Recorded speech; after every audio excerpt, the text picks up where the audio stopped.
ही बोल दिया है, जाने दो ना बेबी। मेरी आईक्यू लेवल से कोई लेना देना ही नहीं, मुझे तुम्हारी स्मार्टनेस से नहीं चाहिए, मुझे तुम चाहिए, तुम्हारी प्यार चाहिए और कुछ नहीं। माफ कर दो मुझे धन्य। टिक है कहकर ऑफिस नहीं जाएंगे क्या? घर ही काम करेंगे क्या? मोक्ष नहीं ऑफिस जाना होगा। धन्य तो फिर यहाँ काम क्यों कर रहे हैं आप? मोक्ष क्योंकि मुझे आज जल्दी अपना काम पूरा करना है, रात में कोई काम नहीं चाहिए मुझे। रात में तुम्हारे साथ वो सब करना है ना, मुझे तो रात होने का इंतजार है। धन्य जैसे ही सुनती है उन्हें घूर कर आपका दिमाग वही अटक रहता है ना, टाइम यही सब सोचते हो आप।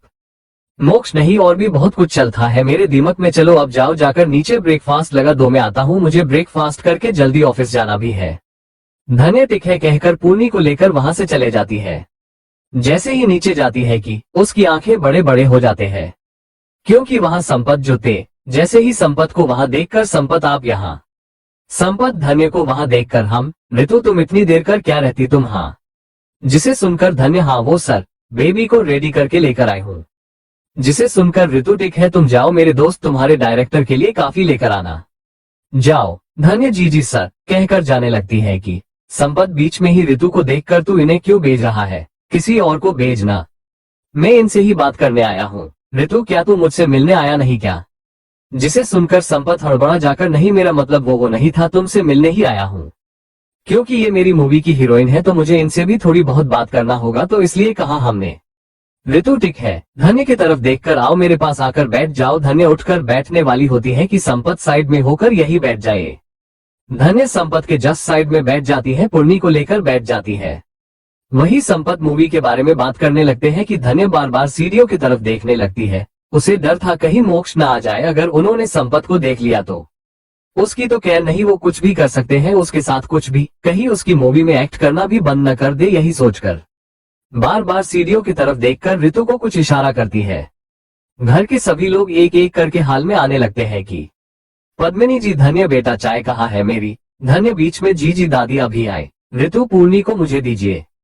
पद्मिनी जी संपत को वहां देखकर, ओह ये कौन है? ऋतु मेरा दोस्त है दादी, एंड धन्य की डायरेक्टर भी है। पद्मिनी जी कुछ बोल पाती है कि ऋतु अपनी दादी से धन्य की तरफ देखकर, गुस्से तुम अब थक कर क्या रही हो? यहाँ चाय लेकर आओ, दादी के लिए, इस घर की सर्वेंट हो तुम, ओना नहीं जाओ। पद्मिनी जी हैरान होकर ऋतु को देखने लगती है कि अपनी भाभी से ऐसे क्यों बात कर रहे हैं, क्या ऐसे हुआ क्या है? अचानक पद्मिनी जी ऋतु को कुछ बोल पाती है कि उन्हें एक झटक लग जाता है। धन्य की बात सुनकर, जी सर अभी लेकर आती हूँ कहकर वहां से चले जाती है कि पद्मिनी जी हैरान होकर धन्य को देखने लगती है कि अभी अभी धन्य ऋतु को कहा क्या है, या उसने ठीक से सुना नहीं। वही संपत को ऋतु को धन्य के साथ इस तरह बात करना बिल्कुल पसंद ही नहीं आता है। गुस्से ऋतु को घूर कर देखते हैं लेकिन कुछ नहीं कहते हैं। तेरा जैसी सुनती है जे की बात, हैरान होकर, क्या पहली की तरह हो सकता? क्या इनकी चेहरा जिस सुनकर भी हम टिक हो सकता नहीं, हो जाएगा कुछ ही दिन में। तुम देख लेना, मैं अमृता की सर्जरी अच्छे से डॉक्टर के पास लेकर जाकर हम करवा देंगे, तुम उसके लिए टेंशन मत लो और रोना बंद करो कहकर तेरा की आंसू साफ करने लगते हैं कि तेरा खुशी से तो टिक है, चलिए इन्हें अभी लेकर चलते हैं। जिसे सुनकर निशांत, नहीं तेरा ऐसा नहीं हो सकता है, उसे भी करने में कोई तरीका होगा, इस तरह हम अभी नहीं कर सकते हैं, इसके लिए पहले भाभी को होश आने दो, वो थोड़ी टिक होने दो उन्हें। तेरा टिक है कहकर डॉक्टर की तरफ देखकर उनसे पूछ लेती है कि अमृता को होश कब आएगा? डॉक्टर तेरा से कह देते हैं कि आ जाएगा कुछ ही देर में, उन्हें जाकर देखने को कहते हैं। कुछ ही देर में वो सब अमृता के रूम में उसकी होश आने का इंतजार करने लगते हैं। आरी को तो अमृता की हालत देखकर, उसे पास में देखकर तो उसे बहुत ही अजीब लगने लगता है। अजीब के साथ साथ उसे वॉमिट वाली फीलिंग आने लगता है, लेकिन खुद बहुत ही मुश्किल से रोकने लगती है कि उसे अब रोका ही नहीं जाता है। एकदम से बाहर भागकर वॉशरूम जाना चाहती थी लेकिन जा नहीं पाती है, वही वॉमिट करने लगती है। क्योंकि उस इतने देर से वो सब बाहर से अमृता को जो देख रहे थे, लेकिन अब तो वो सब अमृता के रूम पे बहुत ही पास थे। अमृता को इतने पास देखकर आरी खुद को रोका ही नहीं जाता है, वहां से भाग जाती है। उसे इस तरह जाते देख फैंग, किम, जिन, बोरा, एम्मा उसके पीछे जाने लगते हैं, लेकिन जैसे ही आरी को वॉमिट करते देख वही रुक जाते हैं, उसे पानी लेकर देते हैं। आरी पानी पीकर, कुछ नहीं हुआ, वो तो बस ऐसे ही, तुम सब जाओ मैं साफ कर दूंगी। वेन पागल हो क्या? कुछ नहीं होगा, तुम चुप रहो, इस हाल में तुम खुद साफ करोगी क्या? चुप छप जाओ, यहाँ से कोई आकर क्लीन कर देगा कहकर आरी को बोरा को लेकर जाने को कहते हैं। आरी को बोरा वहां से लेकर जैसे ही फिर से अमृता के रूम में फिर से आते ही फिर से आरी का यही हाल होता है। अमृता को देखकर फिर से वही रूम के बाहर ही वॉमिट कर लेती है।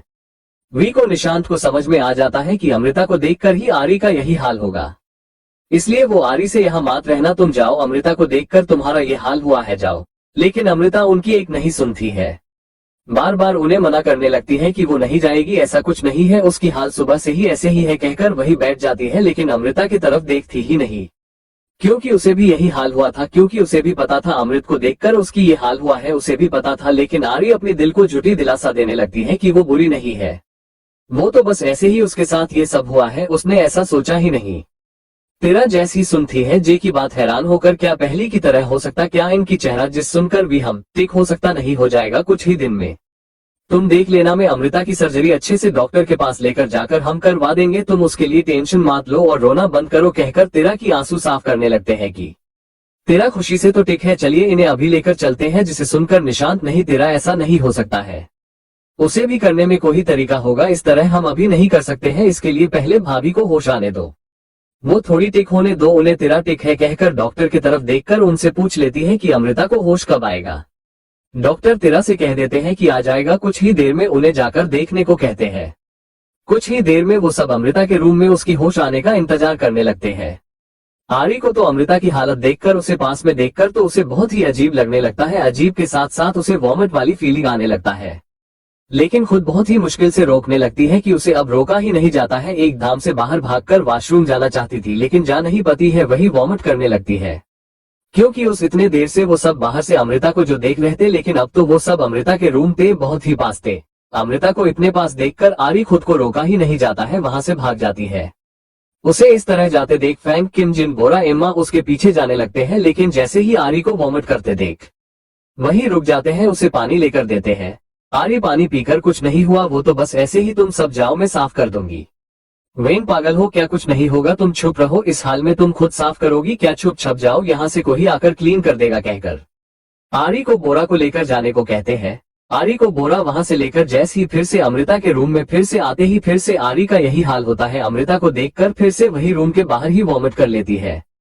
वी को निशांत को समझ में आ जाता है कि अमृता को देखकर ही आरी का यही हाल होगा, इसलिए वो आरी से यहाँ मत रहना, तुम जाओ, अमृता को देखकर तुम्हारा ये हाल हुआ है, जाओ। लेकिन अमृता उनकी एक नहीं सुनती है, बार बार उन्हें मना करने लगती है कि वो नहीं जाएगी, ऐसा कुछ नहीं है, उसकी हाल सुबह से ही ऐसे ही है कहकर वही बैठ जाती है। लेकिन अमृता की तरफ देखती ही नहीं, क्योंकि उसे भी यही हाल हुआ था, क्योंकि उसे भी पता था अमृत को देखकर उसकी ये हाल हुआ है, उसे भी पता था। लेकिन आरी अपने दिल को झूठी दिलासा देने लगती है कि वो बुरी नहीं है, वो तो बस ऐसे ही उसके साथ ये सब हुआ है, उसने ऐसा सोचा ही नहीं। तेरा जैसी सुनती है जे की बात, हैरान होकर क्या पहली की तरह हो सकता, क्या इनकी चेहरा जिस सुनकर भी हम ठीक हो सकता नहीं, हो जाएगा कुछ ही दिन में।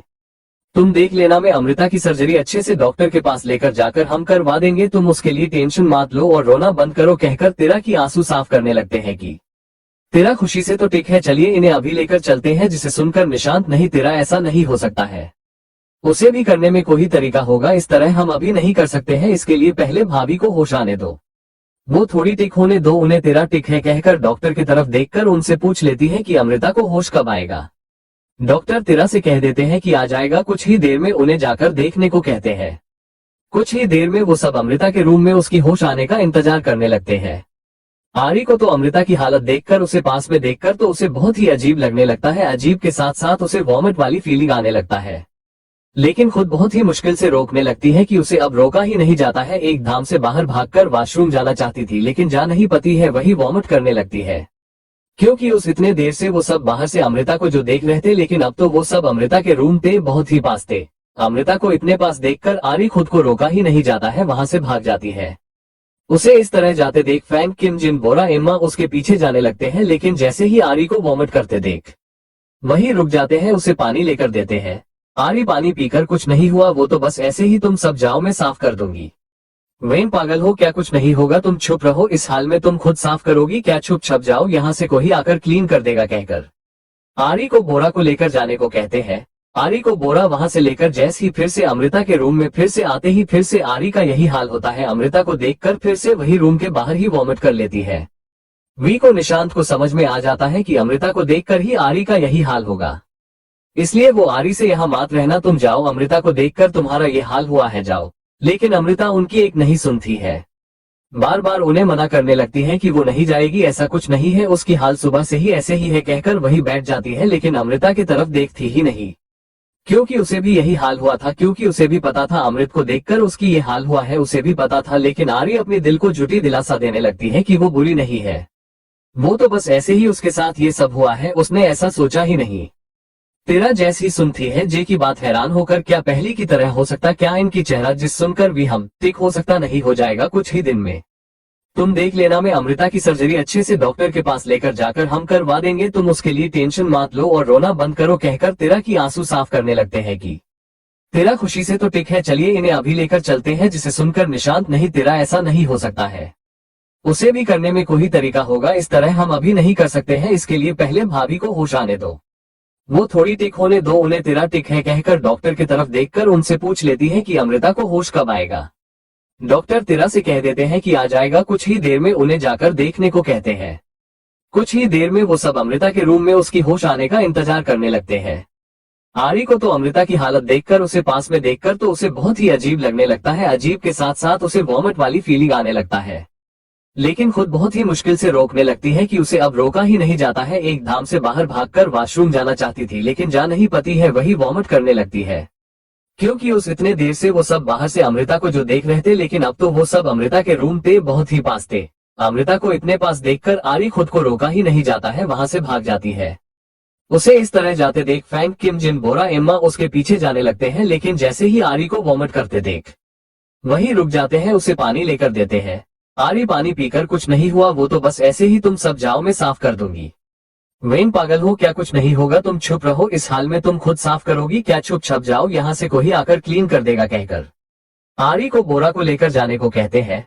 आरी को बोरा वहां से लेकर जैसे ही फिर से अमृता के रूम में फिर से आते ही फिर से आरी का यही हाल होता है, अमृता को देखकर फिर से वही रूम के बाहर ही वॉमिट कर लेती है। वी को, निशांत को समझ में आ जाता है कि अमृता को देखकर ही आरी का यही हाल होगा, इसलिए वो आरी से यहाँ मत रहना, तुम जाओ, अमृता को देखकर तुम्हारा ये हाल हुआ है, जाओ। लेकिन अमृता उनकी एक नहीं सुनती है, बार बार उन्हें मना करने लगती है कि वो नहीं जाएगी, ऐसा कुछ नहीं है, उसकी हाल सुबह से ही ऐसे ही है, कहकर वही बैठ जाती है, लेकिन अमृता की तरफ देखती ही नहीं, क्योंकि उसे भी यही हाल हुआ था, क्योंकि उसे भी पता था अमृत को देखकर उसकी ये हाल हुआ है, उसे भी पता था। लेकिन आरी अपने दिल को झूठी दिलासा देने लगती है कि वो बुरी नहीं है, वो तो बस ऐसे ही उसके साथ ये सब हुआ है, उसने ऐसा सोचा ही नहीं।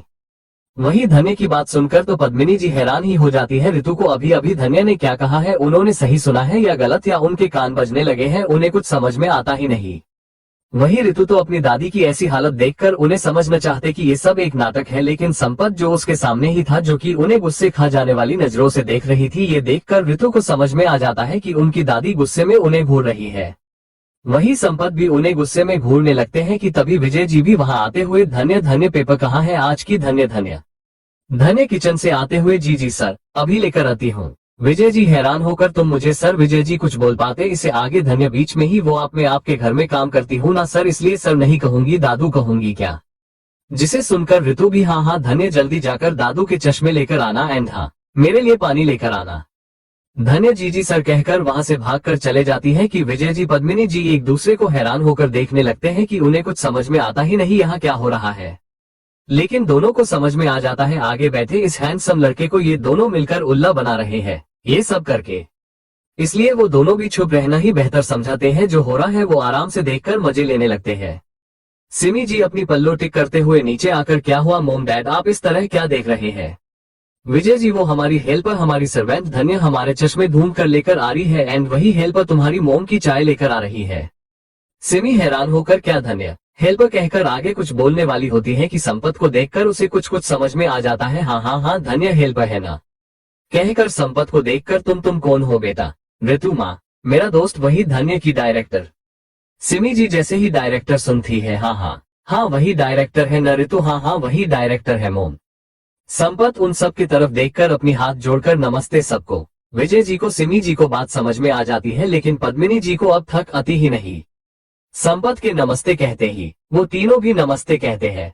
वही संपत, सिमी जी को देखकर, आपसे मिलकर खुशी हुई आंटी, मुझे मैंने ऋतु के जय के मुंह से आपके बारे में बहुत सुना है, सबसे ज्यादा तो इस घर की बड़े पोते के बारे में आर दिन न्यूज़पेपर्स, टीवी में, सारी सोशल मीडिया में होती है, लेकिन हमने कभी उन्हें देखा ही नहीं।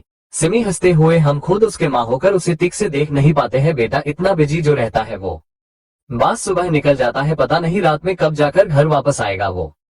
ऋतु अपनी गोद में पूर्णी को दिखाकर ये रात का घर आने का निशानी है, इसे ही हमारे भाई इंसान है रॉबर्ट नहीं पता चलता है। पद्मिनी सिमी जी ऋतु कहते ही ऋतु सॉरी सॉरी। संपत हंसकर वैसे कहा है वो ऐसे इंसान को एक बार तो देखना बनता है। सिमी जी जल्दी से अरे बेटा वो तो निकल गया है ऑफिस के लिए, बहुत जल्द ही निकल जाता है।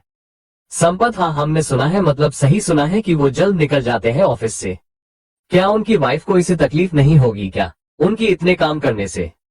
सिमी नहीं वो ऐसी नहीं है क्योंकि वो खुद भी एक मेहनती लड़की है, पता है एक बच्चे की मां होने के बावजूद भी काम कर रही है वो। संपत ये सुनकर खुद से ही छिड़कर थोड़े गुस्से में, इसलिए तो मेरी धन्य जी पर इस बेबी का काम भी आ गया है। पता नहीं बेचारी इतना सब काम कैसे कर लेती है अकेली, फिर पता नहीं शूट कैसे करेगी।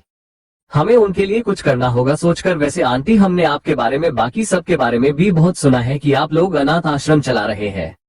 जिसे सुनकर सिमी जी एक छोटी स्माइल के साथ हम नहीं डैड का है वो हम बस देखते हैं एंड कुछ नहीं करते। जिसे सुनकर संपत अच्छे लोग ऐसे ही बोलते हैं, बहुत कुछ अच्छा सुना है हमने आपके बारे में कि आप किसी को ज्यादा परेशान नहीं होने देते, किसी को दर्द में नहीं देख सकते उनकी मदद कर देते हो आप, यहाँ थकी घर की हेल्प की जिंदगी भी बदल रहे हो आप। हमने ये भी सुना है कि आप उनसे ज्यादा काम नहीं करवाते, स्पेशली लड़कियों से। हमने नहीं सुना ना आंटी, लड़कियों को आप ज्यादा काम नहीं करवाते हैं ना। जिसे सुनकर उन चारों को समझते देर नहीं लगता है कि संपत धन्य का ही बात कर रहा है, उसके लिए ही ये सब बोल रहा है। यही सब सोचकर सिमी जी धन्य जो कि सबके लिए चाय लेकर आती है उसे देखते हुए, हाँ हम किसी से ज्यादा काम नहीं करवाते हैं। संपत तो हमने सही सुना है, आपके कारण ही मेरी जिंदगी में धन्य जी आखिरी शब्द को थोड़ी तेज में कहते हैं ताकि घर वाले उसे अच्छे से बात कर सके। धन्य जी आए हैं। सिमी जी क्या क्या कहा आपने? संपत जल्दी से बात को बदलते हुए, वो मेरा मतलब है कि मेरी मूवी में आए हैं। आप सब बहुत अच्छे हैं, एक हेल्पर को मूवी में काम करने दे रहे हैं। जिसे सुनकर सिमी जी हंसते हुए, हाँ वो भी तो हमारी घर के बेटी जैसे है ना, इसलिए बस हमने एक शर्त रखा है कि मेरी पोती का ध्यान अच्छे से रखे क्योंकि इसकी माँ काम पर बिजी रहती है, धन्य के साथ ही पूरी टाइम रहते है तो उसकी आदत भी है, बस ये सेट पर मेरी पोती को लेकर जाएगी। यही शर्त है, आप टेंशन मत लेना, मेरा ऋतु भी होगा वहाँ एंड मेहर भी तो है, उसके दोनों चाचू ऋतु एक धाम से माँ मैं और मेहर दोनों कैसे एक सकते हैं, वो भी इस घर का हेल्पर ही है ना। सिमी जी हाँ, विजय जी, पद्मिनी जी क्या वो भी ऋतु? हाँ वो भी, आंखों से कुछ इशारा करते ही सबके सब हाँ हाँ वो भी तो इसी घर का हेल्पर है। पद्मिनी जी संपत से वो क्या है ना बेटा, हम हेल्पर्स को घर वालों की तरह ट्रीट करते हैं तो हमें कभी कभी पता ही नहीं चलता है कि कौन हेल्पर कौन फैमिली मेंबर है। इतनी घटिया बात सुनकर ऋतु अपना सर हिलाकर अपनी दादी की बात को हंसते हुए, अच्छा मजाक है दादी। तभी धन्य सबके लिए चाय भी लेकर आती है कि मेहर संपत चाय लेकर धन्य की हाथ पकड़कर अपने पास बिठा लेते हैं। जिसे देखकर सारे घर वाले शौक होकर एक दूसरे को देखने लगते हैं। वही ऋतु जल्दी से धन्य पूर्णी को लो, इसे खेलना आओ, तुम बहुत बातें कली। धन्य भी यही मौका समझकर संपत के पास से खड़े होकर जल्दी से पूर्णी को लेती है कि संपत खड़े होकर धन्य के पास से पूर्णी को लेकर मैं खेला देता हूँ, आप पास बैठ जाए, मुझे बच्चों से खेलना बहुत पसंद है। कहकर धन्य के पास आकर आप बैठ जाए कुछ देर सुकून से। दरअसल संपत धन्य की मदद करना चाहते थे, ये सब करके कुछ पल तो उसे टाइम मिले, सुकून मिले, वरना उन्हें तो बच्चे उतने कस पसंद नहीं थे। लेकिन वो धन्य के लिए ये सब करने लगते हैं। धन्य हम बोलकर ऋतु के पास बैठने ही वाली होती है कि संपत धन्य की हाथ पकड़कर चलिए मेरे साथ आकर बैठिए कहकर लेकर जाते हैं। धन्य हाँ हाँ कहकर सीढ़ियों की तरफ एक नजर देखकर संपत से थोड़ी दूरी बनाकर बैठ जाती है। तभी मेहर मामा, मेरी काफी माँ यार, काफी कहाँ है मेरी? जिसे सुनकर भी सिमी जी चुप थी, सब अपना सर हिला देते हैं। वही मेहर नीचे आकर अपनी माँ को चुप देखकर, क्या हुआ आप जवाब क्यों नहीं दे रहे हैं, मेरी काफी कहाँ है? जिसे सुनकर संपत कुछ बोलते सिमी जी छिड़कर गुस्से में, कौन कौन है, तेरी माँ में नहीं हूँ मैं, तुम्हारी मैडम हूँ। कुछ दिन क्या हेल्पर से अच्छे से बात किया नहीं, खुद की माँ बना दिया। सर पर चढ़कर नाचने लग जा रहे हो सब। हाँ नौकर हूँ, नौकर की तरह रहना, मेरी बेटे बनने का जरूरत नहीं है, समझे तुम? जिसे सुनकर मेहर सिमी जी के माथे को टच करके, क्या हुआ आपको, आपकी तबीयत तो ठीक है ना? जिसे सुनकर सिमी जी गुस्से हाथ को झटक कर, नौकर हो, नौकर की तरह रहना, अपनी मालिक को टच कैसे किया तुमने? जिसे सुनकर ही मेहर रोनी सी शक्ल बनाकर, मम्मा क्या हुआ आपको कहकर जैसे ही अपनी साइड में देखते हैं दादी को, संपत को देखकर उन्हें सारी बात अब जाकर समझ में आ जाता है। ओह मैं तो भूल ही गया हूँ मैम, बड़े बड़े घर में रोज रोज सोता हूँ ना, तो मुझे यही लगता है कि हम इस घर के बेटे हैं न कि नौकर। हम ये सब भूल ही जाते हैं, यही सपना देखते रहते हैं आर रात के टाइम पर, लेकिन सुबह होते ही सपना टूट ही जाता है हमारा। माफ कर दीजिए हमें कहकर संपत को देखकर, आप कब आए हैं सर? संपत अभी कुछ देर ही हुआ है। मेहर संपत के पास जाकर, अच्छा हुआ आप ही आ गए हैं सर, वरना मैं ही आपके पास आ जाता। थैंक्स सर, मेरी बहन को मूवी में लेने के लिए। ऐसा हीरोइन हमारी जिंदगी बदल जाएगी कुछ ही दिनों में। हम बहुत ही खुश है सर, बहुत खुश है। Thank you so much sir. Sampat बेचारे इतने बड़े डायरेक्ट होकर उन सब की एक्टिंग को सच समझ बैठते हैं। सब मेहर की ओवर एक्टिंग देखकर कहीं संपत के सामने पोल ना खुल जाए, यही सोच रहते उन्हें घूर कर देखने लगते हैं। संपत को ही बात नहीं, हमने तो बस टैलेंट को देखा ही, कुछ और नहीं देखा हमने। मेहर पता है हमें, हमने आपके बारे बहुत जाना है। हमने अब जाकर हमारी गरीबी दूर होगी, हम भी अच्छे से जी पाएंगे। जिसे सुनकर संपत एक नजर धन्य को देखकर मेहर की तरफ एक स्माइल के साथ, तुम्हारी गरीब दूर जरूर होगी, इज्जत की जिंदगी जीने लगोगे तुम। वही मेहर सपनत से अच्छा किया आपने मेरी दी को काम देकर, अब जाकर हमारी गरीबी दूर होगी, देख लेना। जिसे सुनकर संपत एक नजर धन्य को देखकर फिर मेहर की तरफ देखकर एक छोटी स्माइल के साथ, जरूर देख लेना तुम्हारी गरीब जल्द ही दूर होगी, एक दिन तुम भी इज्जत की जिंदगी जाएंगे, देख लेना। जिसे सुनकर मेहर ओवर एक्टिंग करते हुए हाँ उस दिन का ही इंतजार रहेगा मुझे कहकर संपत के पैरों के सामने ही बैठ जाते हैं, जैसे कोई गरीब बैठता है अपनी मदद करने वाले के सामने। सब मेहर की ओवर एक्टिंग देखकर है ही हो जाते हैं। वही धन्य को तो यही डर था कि उसकी ये हस्बैंड नीचे ना आ जाए। सारे घर वालों ने एक्टिंग किया है लेकिन खुद के हस्बैंड नहीं करने वाले, क्योंकि संपत को देखकर ही उनका मन बदल जाएगा। जिसे देखकर, क्योंकि डायरेक्टर से ज्यादा हीरो के लिए सूट होने वाली पर्सनैलिटी है। अगर मोक्ष ऐसे इंसान को धन्य के आसपास देखेंगे तो बस बात खत्म, और क्या। वही धन्य ये डर से बार बार सीढ़ियों की तरफ देखने लगते हैं ताकि देख सके मोक्ष आ रहे हैं कि नहीं। धन्य को इस तरह देखते देख ऋतु बाकी के घर वाले समझ जाते हैं कि धन्य मोक्ष को ही देख रही है, इसलिए ऋतु सेन से बात करी ना तूने, अब चल बाहर चलते हैं, तुझे निकल न जाना चाहिए, मेरा भाई आ जाएगा नीचे, वो कुछ ज्यादा ही स्टिक है। संपत हाँ मोक्ष ना, हमने बहुत सुना है लेकिन देखा नहीं, उन्हें आज देख भी लूंगा। ऋतु नहीं, वो नहीं मिलेंगे तुझसे, चल अब कहकर जबरदस्ती से संपत को खींच कर लेकर जाते हैं। धन्य अरे अरे सर सर, उनकी गोद में पूर्णी है। ऋतु संपत के हाथों में पूर्णी को देखकर तूने क्यों लिया, उसे दे कहकर संपत की हाथों से पूर्णी को लेकर धन्य को देकर सेंट को वहां से खींचकर लेकर जाने लगते हैं कि संपत छिड़कर ऋतु से धक्का क्यों मार रहा है, तो हाँ तेरा भाई को ही देखने का कहा है हमने, कोई खून थोड़ी ना करने को कहा हमने। ऋतु संपत की बात सुनकर खुद से ही, अगर तुम्हें भाई ने देख लिया है तो यहाँ मेरा ही खून हो जाएगा या तुम्हारा होगा। मेरा इसलिए क्योंकि तू मेरा फ्रेंड है, दूसरा तेरा इसलिए है कि तू हैंडसम होकर भाभी के पास गुम कैसे रहा है। जिसे सोच में देखकर संपत अब कहाँ खो गया है, तू मेरे सवाल का जवाब दे। जिसे सुनकर संपत होश में आकर कहाँ नहीं यही हूँ, तू चल भाई यहाँ से, तो मुझे देख लिया है ना, मेरा भाई वैसा ही है, वो बहुत ही ज्यादा गुस्से वाले इंसान है, और किसी से मिलते ही नहीं। जिसे सुनकर संपत में तेरा फ्रेंड और किसी नहीं। जिसे सुनकर ऋतु फिर भी वो नहीं मिलेंगे तो मेरे भाई को नहीं जानता, अब चल कहकर संपत को जबरदस्ती से कार में बिठाकर वहां से भेज देते हैं। वही धन्य तो एक चैन की सांस लेकर सोफे पर बैठ जाती है पूर्णी को लेकर। पूर्णी से, सब आपके डैड के कारण ही बेटा, अगर आपके डैड इतने पोसेसिव नहीं होते तो मुझे संपत जी को इस तरह जबरदस्ती से बाहर नहीं भेजना पड़ता। धन्य की बात सुनकर पूर्णी तो खिलखिलाकर हंसने लगती है कि तभी मोक्ष सीढ़ियों से उतरते हुए अपनी प्रिंसेस की खिलाकर हंसते देख, ऐसा क्या बोल दिया है मम्मा ने कि मेरी प्रिंसेस इतना खिलखिलाकर हंस रही है। जिसे सुनकर धन्य की सबकी सांसें जैसे अटक ही जाती है। अभी कुछ ही सेकंड पहले संपत यहाँ से गए हैं, अगर एक सेकंड भी लेट हो जाता तो मोक्ष तो संपत को देख ही लेते, बात कुछ और ही होती इस वक्त।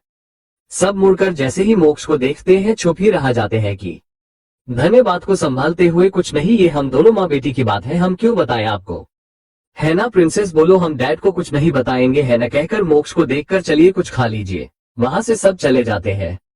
वहीं दूसरी तरफ अगस्त्य के घर पर नर्मदा जी तो गार्डन में बैठकर आगम का ही इंतजार करने लगती है, कब वो आएगा यही सोचकर वही बैठ जाती है। अगस्त्य वर्षी अपनी दादी को ऊपर से देखने लगते हैं, जिसे देखकर वर्षी दादी के साथ बहुत गलत हुआ है, मुझे उनके लिए बहुत ही बुरा लग रहा है। उन्होंने पूरी जिंदगी इंतजार में ही बीता दिया है मेरे दादू के, लेकिन आप तो उनके पोते होकर भी कैसे उनकी दर्द को समझ नहीं पाए, क्यों उन्होंने उस घर में से निकलने से मना किया, यहाँ तक भी आपने जाने की कोशिश नहीं की आपने। अगस्त्य हमसे बहुत बड़ी गलती हुआ है, ये हमने कभी दादी के बारे में सोचा ही नहीं, यही बोलकर अपनी दादी को देखने लगते हैं। वही वर्षी, ये आगम कब आएगा, दादी पता नहीं कब से उनका इंतजार कर रही है, यहाँ ये है कि आते ही नहीं। अगस्त्य हमने फोन किया है, उसे पिया ने कॉल पिक किया है, बताया है कि वो दोनों रास्ते में है, आ जाएंगे, वेट करो। वर्षी, पता है आगम को बहुत बड़ा झटक लगा है, लेकिन इस तरह उसे नहीं करना चाहिए, पता है ना दादी उसे बहुत प्यार करती है, लेकिन फिर भी उसने इस तरह किया है। पूरी रात दादी सोई ही नहीं पाए हैं, हमने देखा है उन्हें, उनकी रूम का लाइट पूरी रात ऑन ही था। जिसे सुनकर अगस्त्य, पता है ये लड़का ऐसे ही है, क्या करे इस लड़के की। आगे क्या होगा कमेंट एंड रिव्यू दीजिए। हमने आपको पहले ही एक बार बात किया है न, हमारी रिश्तेदार की शादी है, 10 दिन में ही शादी है, उसी की तैयारी चल रहा है, मैं क्या करूँ अब। शॉपिंग जाना पड़ रहा है मुझे, और बीच बीच में छोटे मोटे फंक्शन आ रहे हैं, वहां जाना पड़ रहा है मुझे, बहुत बिजी हो गई है हूँ, इसलिए इस तरह लिखना पड़ रहा है मुझे। सॉरी, आपको गुस्सा आ रहा है पता है मुझे, लेकिन मैं इस महीने 24 या 25 तक बिजी ही हूँ, बाद में नहीं। आपको तब देख ऐसे ही मिलेंगे। सॉरी, मुझे माफ कर दीजिए please. Folded hands, folded hands, folded hands, folded hands, folded hands, folded hands, folded hands, folded hands, folded hands, folded hands, समझिए मुझे। वही मिहिर, सपनत से अच्छा किया आपने मेरी दी को काम देकर, अब जाकर हमारी गरीबी दूर होगी, देख लेना। जिसे सुनकर संपत एक नजर धन्य को देखकर फिर मिहिर की तरफ देखकर एक छोटी स्माइल के साथ, जरूर देख लेना, तुम्हारी गरीब जल्द ही दूर होगी, एक दिन तुम भी इज्जत की जिंदगी जाएंगे, देख लेना। जिसे सुनकर मिहिर ओवर एक्टिंग करते हुए हाँ उस दिन का ही इंतजार रहेगा मुझे कहकर संपत के पैरों के सामने ही बैठ जाते हैं, जैसे कोई गरीब बैठता है अपनी मदद करने वाले के सामने। सब मिहिर की ओवर एक्टिंग देखकर है ही हो जाते हैं। वही धन्य को तो यही डर था कि उसकी ये हस्बैंड नीचे ना आ जाए। सारे घर वालों ने एक्टिंग किया है लेकिन खुद के हस्बैंड नहीं करने वाले, क्योंकि संपत को देखकर ही उनका मन बदल जाएगा, जिसे देखकर, क्योंकि डायरेक्टर से ज्यादा हीरो के लिए सूट होने वाली पर्सनैलिटी है। अगर मोक्ष ऐसे इंसान को धन्य के आसपास देखेंगे तो बस बात खत्म, और क्या। वही धन्य ये डर से बार बार सीढ़ियों की तरफ देखने लगते हैं ताकि देख सके मोक्ष आ रहे हैं कि नहीं। धन्य को इस तरह देखते देख ऋतु बाकी के घर वाले समझ जाते हैं कि धन्य मोक्ष को ही देख रही है, इसलिए ऋतु सेन से बात करी ना तूने, अब चल बाहर चलते हैं, तुझे निकल न जाना चाहिए, मेरा भाई आ जाएगा नीचे, वो कुछ ज्यादा ही स्टिक है। संपत, हाँ मोक्ष ना, हमने बहुत सुना है लेकिन देखा नहीं, उन्हें आज देख भी लूंगा। ऋतु, नहीं वो नहीं मिलेंगे तुझसे, चल अब कहकर जबरदस्ती से संपत को खींच कर लेकर जाते हैं। धन्य, अरे अरे सर सर, उनकी गोद में पूर्णी है। ऋतु, संपत के हाथों में पूर्णी को देखकर तूने क्यों लिया, उसे दे कहकर संपत की हाथों से पूर्णी को लेकर धन्य को देकर सेंट को वहां से खींचकर लेकर जाने लगते हैं कि संपत छिड़कर ऋतु से धक्का क्यों मार रहा है, तो हाँ तेरा भाई को ही देखने का कहा है हमने, कोई खून थोड़ी ना करने को कहा हमने। ऋतु, संपत की बात सुनकर खुद से ही, अगर तुम्हें भाई ने देख लिया है तो यहाँ मेरा ही खून हो जाएगा या तुम्हारा होगा। मेरा इसलिए क्योंकि तू मेरा फ्रेंड है, दूसरा तेरा इसलिए है कि तू हैंडसम होकर भाभी के पास गुम कैसे रहा है। जिसे सोच में देखकर संपत अब कहाँ खो गया है, तू मेरे सवाल का जवाब दे।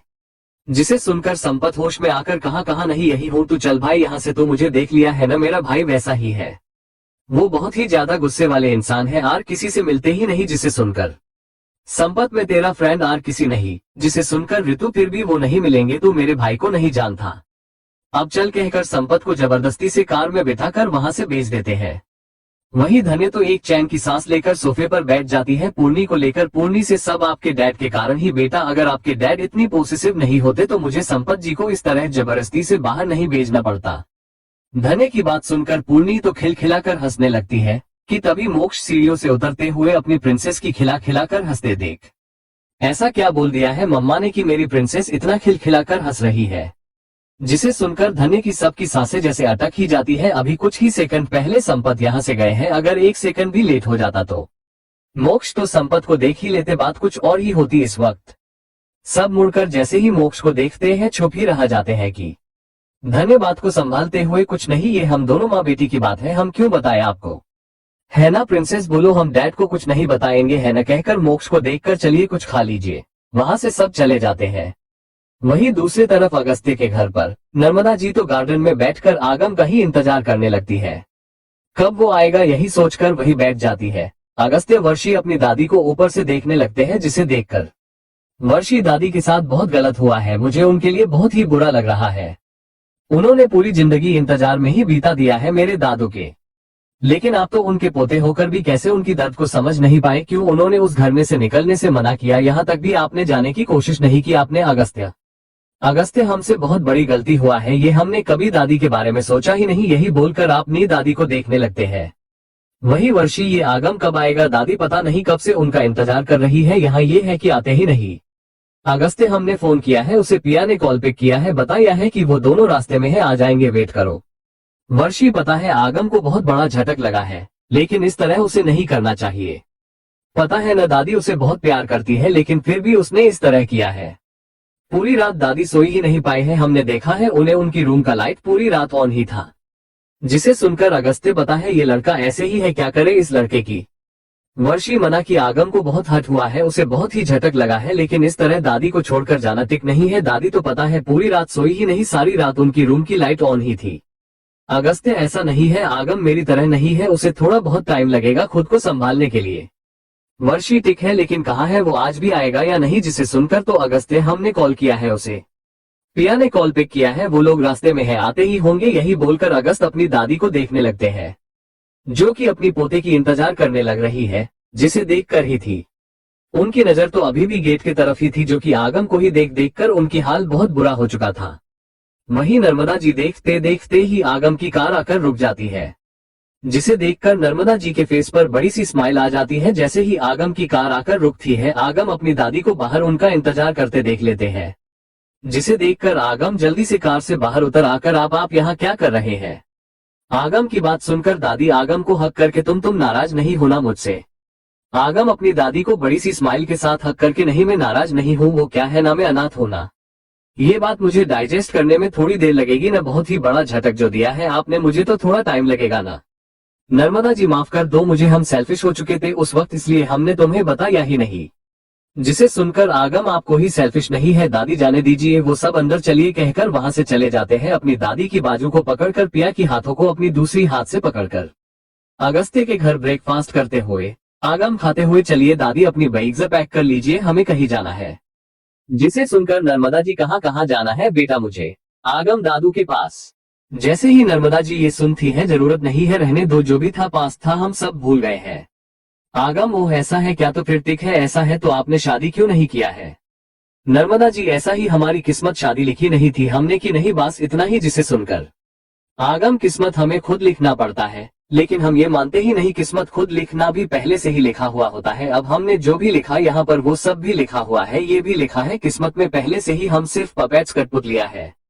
जो लिखा होता है वही होता है, हम बदल नहीं सकते। अगर बदलना लिखा है तो ही वो बदलेगा, वरना नहीं, वो भी लिखा होता है। जिसे सुनकर नर्मदा जी मुझे कोई किस्मत नहीं बदलना है, नहीं मुझे कुछ लिखना है। जिसे सुनकर आगम मतलब आप दादू को भूल गए हैं ना? नर्मदा जी हम 40 साल हो गया है, सब भूल जाते हैं, मैं भी भूल गई हूँ। जिसे सुनकर आगम ठीक है, ये तो अच्छी बात हुआ है, मैं अपने लिए नया दादू को ढूंढूंगा, आपकी शादी कर दूंगा। जिसे सुनकर सब हैरान होकर आगम को देखते हैं, तो आगम मुझे क्या देख रहे हैं आप? सही तो कहा हमने, कब तक हमारी दादी सिंगल रहेगी? हाँ करना तो पड़ेगा शादी मेरी दादी को।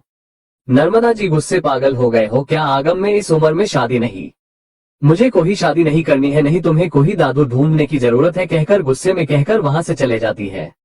वही अगस्त्य दादी के जाते ही पागल हो गया है, क्या तू शादी की बात क्यों किया है तुमने? हाँ क्यों किया तुमने? आगम करूंगा, नहीं तो क्या करूंगा, कब तक दादी सिंगल रहेगी? हाँ हमें कुछ तो करना होगा ना, वरना दादी ऐसे ही रहेगी दादू की याद में। जिसे सुनकर अगस्त्य ये उनकी मर्जी है तो उन्हें फोर्स नहीं करेगा जब तक मैं नहीं कहता। जिसे सुनकर आगम में करूंगा देख लेना कहकर वहां से चले जाते हैं कि अगस्त्य उन्हें घूर कर गुस्से बहुत ही बदतमीज होते जा रहा है ये। जिसे सुनकर पिया मैं समझा दूंगी उन्हें, अगस्त्य समझा देना अच्छे से उसे, पिया दादी के लाइफ को दादी की मर्जी से जीने दो, उन्हें इस उम्र में कोई हट मात कर देना आगम को। अगर उन्हें आगम की हरकत जरा पसंद नहीं है या उन्हें हट हुआ तो देख लेना, मैं आगम वही लंदन टाउनशिप के काम पर भेज दूंगा। पिया मैं समझ दूंगी कहकर वहां से निकल जाती है कि आगम के पास जैसे ही जाती है, आगम तो आराम से बेड पर लेटकर गाने सुनने लगते हैं कि जिसे देखकर पिया अपनी सर हिलाकर, ये क्या तरीका था नीचे बात करने का? हाँ तुमने क्या कहा? इसे आगे पिया कुछ बोल पाती है कि आगम उसे एक धाम से खींचकर पिया के ऊपर आकर, तुम कहना बंद करो, पहले आप कहो, मुझे हस्बैंड वाली फीलिंग आने दो मुझे। जिसे सुनकर पिया छिड़कर टिक है, हस्बैंड जी ये क्या किया आपने? दादी की शादी, पागल हो गए हो क्या आप? आगम में नहीं, तुम सब पागल हो गए हैं, इस उम्र में शादी का मतलब क्या है? हाँ कहाँ पर लिखा है शादी 20s-30s में करनी चाहिए? कभी भी कर सकते हैं, हमारी जिंदगी है भाई, कभी भी कुछ भी कर सकते हैं। लोगों क्या वो तो ऐसे ही बोलते रहते हैं, तो उन्हें बोलने दो, उनका काम उन्हें करने दो, हमारा काम हम करेंगे। दादी की एज ही क्या है, 60। पिया फिर भी कैसे? आगम आप समझ क्यों नहीं रहे हैं मेरी बात का मतलब? आगम पिया की बालों को कान के पीछे करके, मुझे सब पता चल रहा है, तुम किसकी बात करने की कोशिश कर रही हो? तुम फिजिकल रिलेशन की बात कर रही हो। जरूरत क्या है वो सब करना? जरूरी नहीं है, दादी तो ऐसे भी बहुत ही खुश है, वो दोनों ही एक दूसरे को इतना प्यार करते हैं कि एक दूसरे से दूर होकर भी एक दूसरे को भूल नहीं पाए, वो भी 40 साल। क्या तुम्हें लगता है उनका प्यार फिजिकल वाला होगा? क्या वो दोनों उसके लिए प्यार करके शादी करेंगे? नहीं ना, उन दोनों का सच्चा प्यार है, वो दोनों जिंदगी भर साथ रहना है उन्हें, जिसके लिए एक रिश्ता जरूरी है, वरना मेरे लिए तो रिश्ते का कोई महीना नहीं है। दादी ऐसे भी जाकर दादू के पास रह सकती है, लेकिन लोगों की बात सुनकर उन्हें ही हट होगा। जिसे सुनकर पिया हम लेकिन पद्मिनी दादी का क्या, क्या दादू उन्हें छोड़ेंगे? ये तो उनके साथ गलत हो जाएगा ना। आगे क्या होगा कमेंट एंड रिव्यू दीजिए। My shameless arrogant hubby, my friend become my hubby, my dream boy is Korean, please please जाकर पढ़ लीजिए प्लीज। वर्षी मना की आगम को बहुत हर्ट हुआ है, उसे बहुत ही झटक लगा है, लेकिन इस तरह दादी को छोड़कर जाना ठीक नहीं है। दादी तो पता है पूरी रात सोई ही नहीं, सारी रात उनकी रूम की लाइट ऑन ही थी। अगस्त्य ऐसा नहीं है, आगम मेरी तरह नहीं है, उसे थोड़ा बहुत टाइम लगेगा खुद को संभालने के लिए। वर्षी ठीक है, लेकिन कहाँ है वो, आज भी आएगा या नहीं? जिसे सुनकर तो अगस्त्य, हमने कॉल किया है उसे। पिया ने कॉल पिक किया है, वो लोग रास्ते में है, आते ही होंगे। यही बोलकर अगस्त अपनी दादी को देखने लगते हैं, जो कि अपनी पोते की इंतजार करने लग रही है, जिसे देख कर ही थी। उनकी नजर तो अभी भी गेट की तरफ ही थी, जो कि आगम को ही देख देख कर उनकी हाल बहुत बुरा हो चुका था। वहीं नर्मदा जी देखते देखते ही आगम की कार आकर रुक जाती है, जिसे देखकर नर्मदा जी के फेस पर बड़ी सी स्माइल आ जाती है। जैसे ही आगम की कार आकर रुकती है, आगम अपनी दादी को बाहर उनका इंतजार करते देख लेते हैं, जिसे देखकर आगम जल्दी से कार से बाहर उतर आकर, आप यहाँ क्या कर रहे हैं? आगम की बात सुनकर दादी आगम को हक करके, तुम नाराज नहीं होना मुझसे? आगम अपनी दादी को बड़ी सी स्माइल के साथ हक करके, नहीं मैं नाराज नहीं हूँ, वो क्या है ना, मैं अनाथ हूँ ना।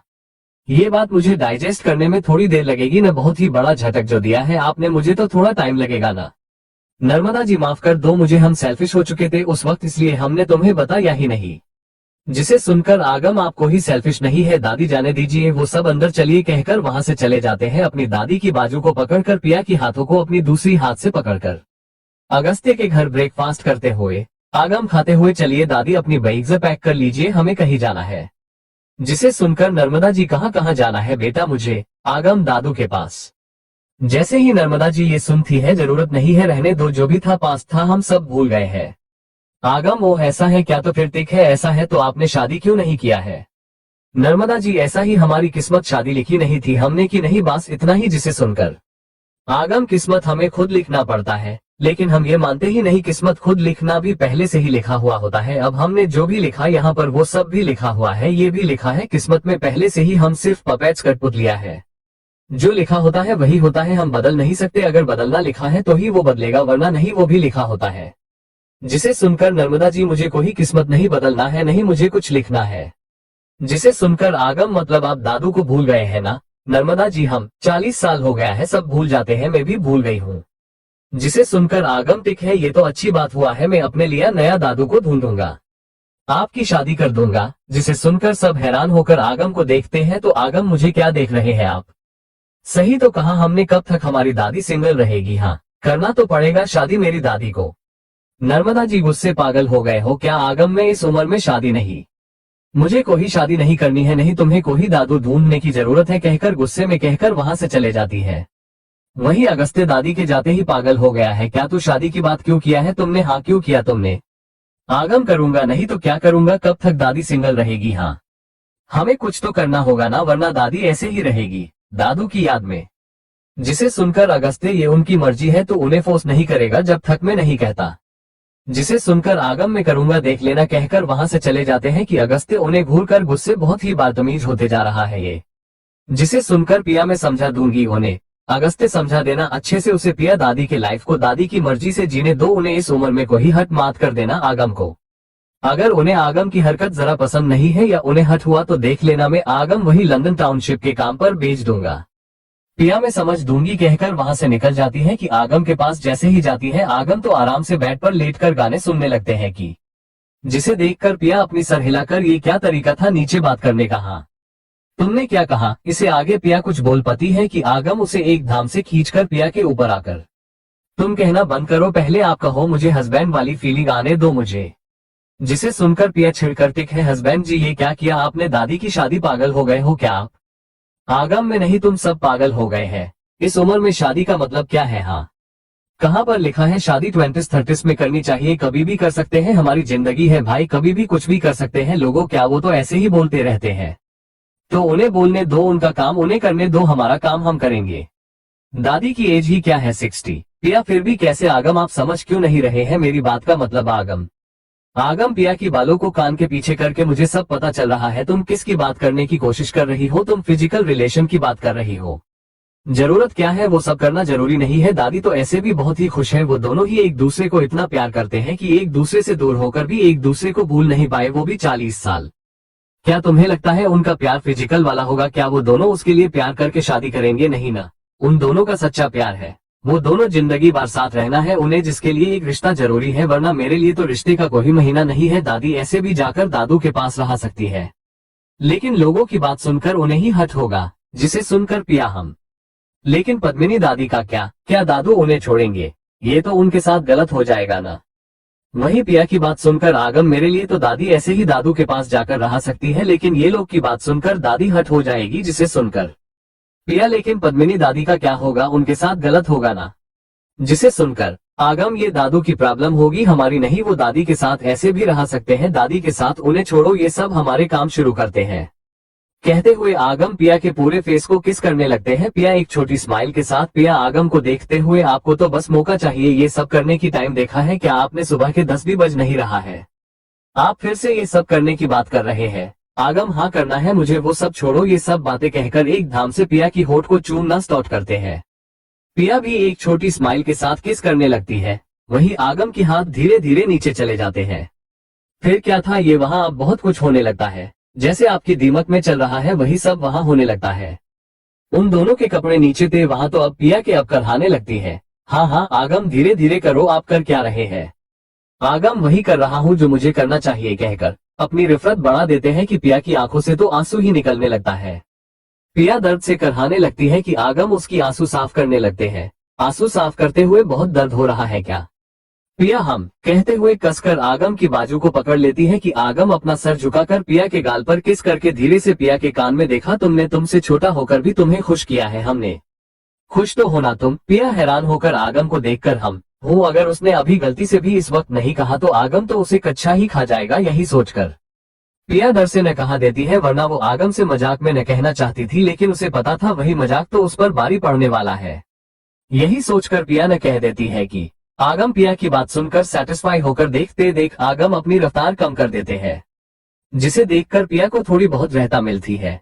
वही दूसरी तरफ तो नर्मदा जी तो आगम की कह गए बातों को सोचते हुए बैठ जाती है। उन्होंने आगम से झूठ कहा है, क्योंकि वो तो विजय जी को भूल ही नहीं पाई है थी, लेकिन आगम से ये कह नहीं सकती है, नहीं किसी और से ये बात कह पाएगी। उन्होंने पहले ही शादी नहीं किया, तो अब तो बहुत दूर की बात, वो ख्याल भी अपनी दिमाग में आने नहीं देना चाहती।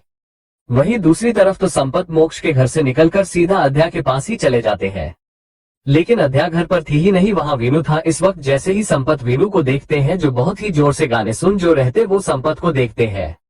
ये संपत भैया आप यहाँ? अध्या तो घर पर नहीं है। संपत अपनी कान बंद करके, क्या नहीं है घर पर? कहाँ है इस वक्त अध्या? वीनू बता देते हैं कि अपनी काम पर गई है, जिसे सुनकर संपत एक गहरी सांस लेकर सोफे पर बैठ जाते हैं कि वीनू, अच्छा हुआ आप आ गए भैया, मेरा डांस देखना मुझे प्लीज, अपनी मूवी में चाइल्ड आर्टिस्ट की रोल देना। वो क्या है ना, मेरी एक बीवी है तो उसे भी देखना है मुझे, उसकी डैड की तरह बड़ा इंसान बन है मुझे, तो अभी से मुझे मेहनत करना होगा। जिसे सुनकर संपत हंसकर, क्या तेरी बीवी इसलिए तो ये सब कर रहा है क्या?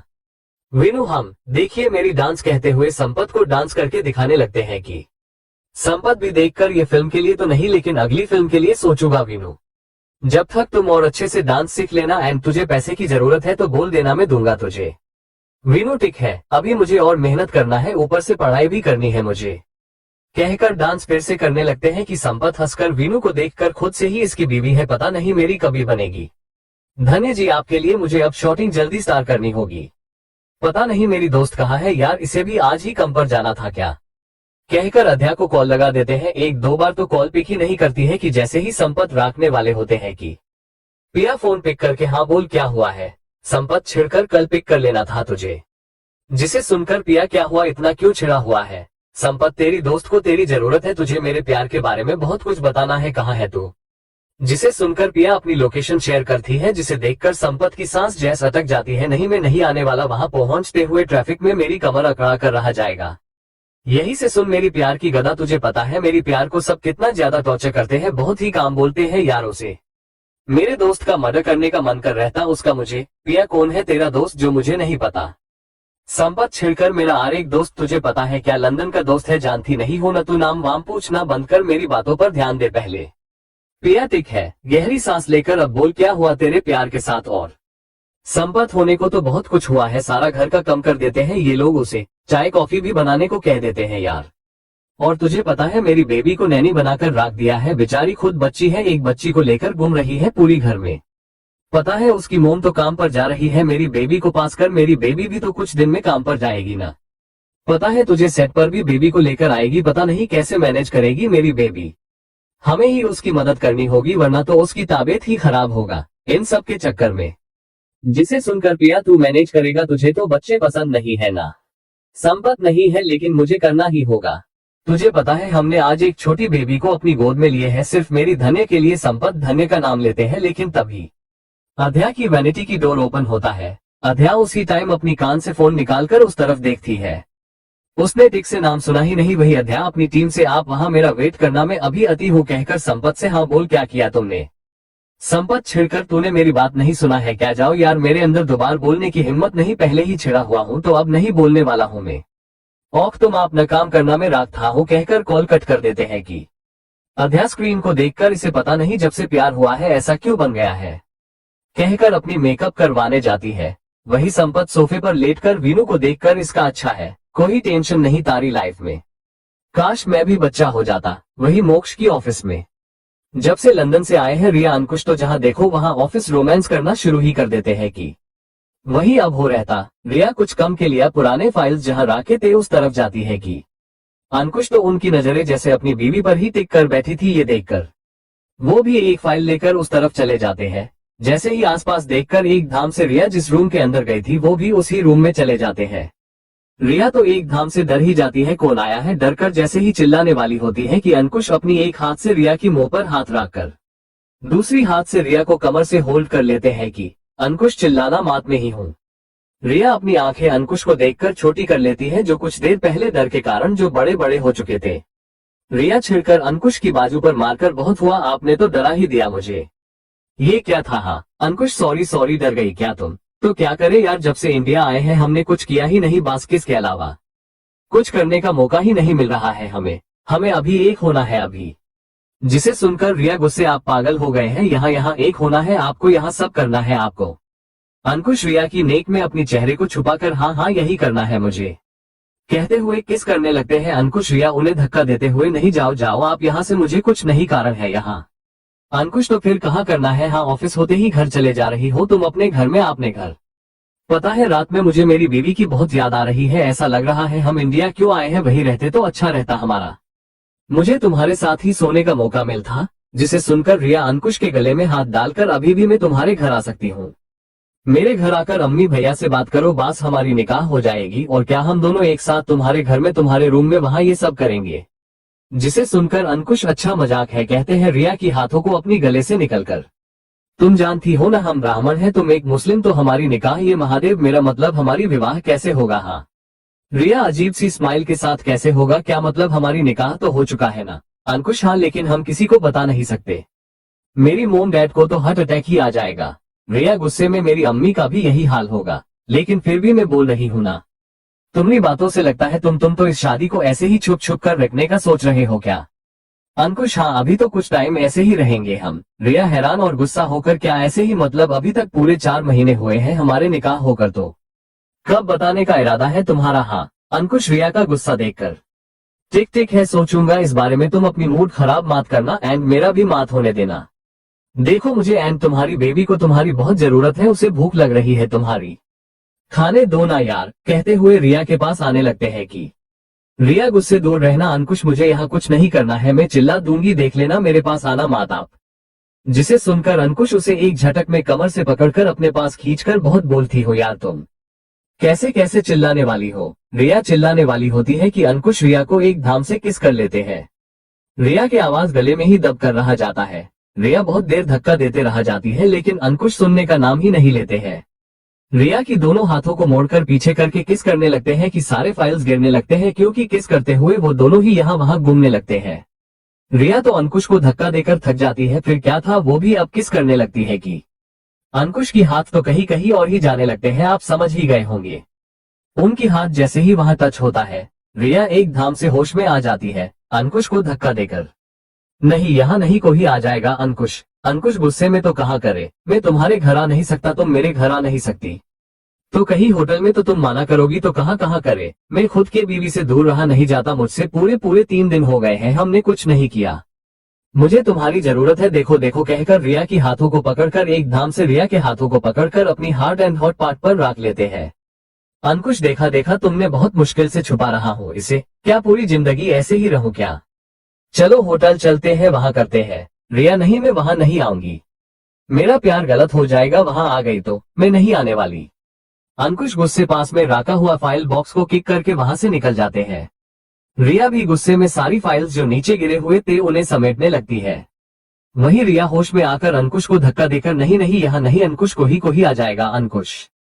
अंकुश गुस्से, फिर कहा करे, तुम मेरे घर नहीं आ सकती, नहीं मैं तुम्हारे घर आ सकता हूँ, पूरे पूरे 3 दिन हो गए हैं, हमने कुछ नहीं किया है, मुझसे और नहीं हो रहा है, खुद की बीवी से दूर रहना मुझसे नहीं होगा, मुझे तुम्हारी बहुत जरूरी है, कहकर रिया की हाथों को पकड़कर अपनी हार्ट पार्ट पर रख लेते हैं। देखा देखा तुमने कितनी मुश्किल से इसे छुपा रहा हूँ, चलो होटल चलते हैं, वहां करते हैं। रिया गुस्से, नहीं मैं नहीं आऊंगी, वहां मेरा प्यार का गलत हो जाएगा, मैं नहीं आने वाली। जैसे अंकुश ये सुनते हैं, गुस्सा रिया के हाथों को झटक कर पास में रखा हुआ फाइल बॉक्स को जोर से किक करके वहां से निकल जाते हैं। रिया भी गुस्से में थी, वो सारी फाइल्स को समेटने लगती है। अंकुश गुस्से में जाकर अपनी डेस्क पर बैठ जाते हैं। रिया अपनी काम खत्म करके अंदर से बाहर कुछ फाइल्स लेकर आने लगती है कि अपनी हेड से टकरा जाती है, जैसे ही गिरने वाली होती है कि हेड आकर रिया को संभाल लेते हैं। रिया उन्हें थैंक्स बोलकर उनसे बात करने लगती है कि अंकुश ये दूर से देखकर, इसे तो मेरी फिक्र है ही नहीं, बास नाम की बीवी है मेरी, है कुछ काम की नहीं है, खुद के हस्बैंड के साथ होटल जाने में क्या गलत है, इसे तो मेरे साथ कुछ करना ही नहीं है, बास बहाना चाहिए बचने के लिए, जो मिल गया उसे अब कहाँ करने देगी मुझे, कहकर काम करते हुए गुस्से घूरने लगते हैं कि रिया उनसे बात करके अंकुश की तरफ बिना देखे वहां से निकल जाती है, क्योंकि इस वक्त वो अंकुश से गुस्सा जो थी। अंकुश का मुंह तो खुला का खुला ही रहा जाता है रिया की इस हरकत से। खुद से ही अंकुश, इसने मुझे देखा ही नहीं, पति गुस्सा है, इसे तो कोई परवाह ही नहीं है। वही मोक्ष के केबिन में मोक्ष एक कॉन्फ्रेंस कॉल में मीटिंग जो कर रहे थे। जल्दी से वो मीटिंग होते ही अपनी पीए को बुलाकर, बोर्ड मेंबर्स आ गए हैं ना, जिसे सुनकर मोक्ष की पीए, जिनका नाम मैं फिर से भूल गई, सॉरी यार ये मेरी नाम की भूलने की आदत सी हो गई है, क्या लिखा है मुझे याद नहीं है, तो आज से इनका नाम संदीप है। संदीप धीरे से, बॉस अभी तो कोई बोर्ड मेंबर आया ही नहीं, हमने उन्हें 2 बजे का टाइम दिया है, अभी तो सिर्फ 12 ही बज रहा है, आपने आपकी सारी काम इतनी जल्दी कर दिया है, अब तो आप ब्रेक ले लीजिए। मोक्ष जैसे ही ये सुनते हैं घूर कर, हमने कहा युद्ध से बस इतना ही काम करो, ज्यादा करने की जरूरत नहीं है, मुझे कब क्या करना है सब पता है, मुझे काम करना मत सीखना, तुम्हारे पास सिर्फ आधा घंटा बाकी है, जल्दी बोर्ड मेंबर्स को कॉल करके आने को बोल दो, वरना उनके बचे हुए शेयर्स भी मैं ही खरीद लूंगा, फिर बाद में उन्हें ऑफिस आने की जरूरत ही नहीं पड़ेगी। जिसे सुनकर संदीप जी बस के कर वहां से निकल जाते हैं। मोक्ष उनके जाते हैं, फिर नया फाइल लेकर कर बैठ जाते हैं। संदीप खुद से ही, यह इंसान है या रोबोट, कोई इतना काम इतनी जल्दी कैसे कर सकता है, मुझे तो लगता है ये इंसान के रूप में रोबोट है, कहकर वहां से निकल जाते हैं। कुछ आधे घंटे के बाद मीटिंग रूम में सिर्फ 25 मिनट में ही सब भागे भागे चाप में सब ऑफिस आ जाते हैं। कहीं उन्हें डर था मोक्ष उनकी शेयर्स न खरीद ले। मोक्ष ऑफिस में इन्वेस्ट करना बहुत ही बड़ी बात थी, ऊपर से उन्हें बहुत ही फायदा मिलता, साथ ही साथ मोक्ष के ऑफिस में इन्वेस्टर होने के जैसे अलग ही फायदा ही होता था, इसलिए वो लोग मार भी जाएंगे लेकिन आज मीटिंग में जरूर आएंगे। सबके सब चोपर्स लेकर आ जाते हैं, सब चेयर्स पर बैठकर अपने रुमाल से पसीने साफ करते हुए एक गहरी सांस लेकर पानी पीने लगते हैं कि वो लोग टाइम पर आ गए हैं, चलो उनकी शेयर्स बच गए। उन सबको देखकर संदीप खुद से ही, इतने बड़े बड़े अमीर लोगों को हमारे बॉस ही पसीने छुटा सकते हैं, उनकी एक कॉल पर किस तरह भागकर आ गए हैं, सारे काम धाम छोड़कर, सच में मेरे बॉस तो कमल है, कहकर वहां से उन्हें एक नजर देखकर मोक्ष को बुलाने चले जाते हैं। जैसे ही जाते ही मोक्ष के केबिन में मोक्ष तो फिर से कोई काम में डूब चुके थे, जिसे देखकर संदीप जी बॉस वो सब आ गए हैं, चलिए बॉस। मोक्ष हम कहकर वहां से निकल जाते हैं। जैसे ही मीटिंग रूम में जाते हैं, मोक्ष के आते ही सब एक धाम से खड़े हो जाते हैं, आपने चेयर से मोक्ष को विश करने लगते हैं। विश करते ही मोक्ष तो अपनी सर सिर्फ हिला देते हैं, वो जैसे ही आकर चेयरमैन चेयर पर बैठते ही सब बैठ जाते हैं। संदीप उनके साइड में खड़े हो जाते हैं कि मोक्ष उन सब की तरफ एक नजर देखकर एक छोटी स्माइल के साथ, एस बड़ी ई में भी पसीने आ रहे हैं, नॉट बैड, आप सब तो सच में मेरे साथ काम करने के लिए रेडी है, कहकर आज हमने टाउनशिप के काम के लिए ही यहाँ बुलाया है, तो वो सब क्या बात है, पैसों की कमी जा रहा है क्या, हमें और भी इन्वेस्ट करना है क्या, तो कर देंगे, मोक्ष बोलिए। जिसे सुनकर मोक्ष एक गहरी सांस लेकर आपको लगता है ऐसा कुछ होगा तो हम आपको बुलवाएंगे, हमारे पास ही पैसे हैं। जिसे सुनकर सारे बोर्ड मेंबर अजीब सी स्माइल के साथ, पता है मोक्ष आप खुद ही सारी टाउनशिप के काम कर सकते हैं, लेकिन हमने बस पूछ लिया है। तो बोलिए ये अर्जेंट मीटिंग किस लिए? मोक्ष आपने जो वो प्रोजेक्ट के लिए उसमें पैसे इन्वेस्ट किया है अपनी प्रॉफिट के लिए, तो आई एम सॉरी कोई प्रॉफिट नहीं होने वाला। आपको पता है ये गरीबों के लिए है, काम धामों में फ्लैट्स है, लेकिन हमने सोच लिया है कि कुछ लोग वो भी अफोर्ड नहीं कर सकते हैं, तो हमने सोच लिया है कि हम पूरे फ्री में ही देंगे उन्हें फ्लैट्स। तो आप आपने इन्वेस्ट चाहिए तो वापस ले सकते हैं, मैं मेरे खुद के पैसों से सारा काम देख लूंगा, तो आप ले सकते हैं आपने इन्वेस्टमेंट वापस। सोच लेना आप, बस इतना ही बोलना, आपसे मुझे और भी काम है, सोच लेना आप, कल तक बता देना, कहकर मोक्ष वहां से चले जाते हैं। कि सारे बोर्ड मेंबर्स हैरान होकर एक दूसरे को देखने लगते हैं। अब क्या करें, वहां बैठे आर को ही अपने पैसे वापस निकल लेना चाहते इस प्रोजेक्ट से, लेकिन उन्हें बस एक ही बात खटकने लगता है कि अगर एक बार पैसे वापस लिया तो शायद ही मोक्ष उनसे बाद में काम करेंगे कि नहीं, ये बात उन्हें पता नहीं। अगर मोक्ष उनसे कोई काम नहीं किया तो बस उनकी जिंदगी मानो वही स्टॉप हो जाएगी, क्योंकि उन्हें मोक्ष बहुत सारा पैसा कमा के दुगना दे रहे थे, तो वो सब कैसे इतनी अच्छी कंपनी के साथ काम करना छोड़ सकते हैं। यही बात उन्हें सोचने के लिए मजबूर कर रही थी। वही संदीप मोक्ष की ऐसे बातों से तो उन्हें झटक सा लग जाता है। इतना बड़ा प्रोजेक्ट कैसे फ्री में करेंगे, बस यही सुनकर उनका सर जैसे चकरा जाता है। लेकिन बाद में फायदा भी नहीं होगा, सिर्फ दुआ के अलावा कुछ मिलेगा भी नहीं। वही हाल बोर्ड मेंबर का भी था। अगर उन्होंने 4000 करोड़ 5000 करोड़ों के बारे में सोचेंगे तो उनके तो आगे आने वाले कई करोड़ों पर पुलिस स्टॉप भी पड़ सकता है, जो मोक्ष उन्हें आगे जाकर देने वाले हैं।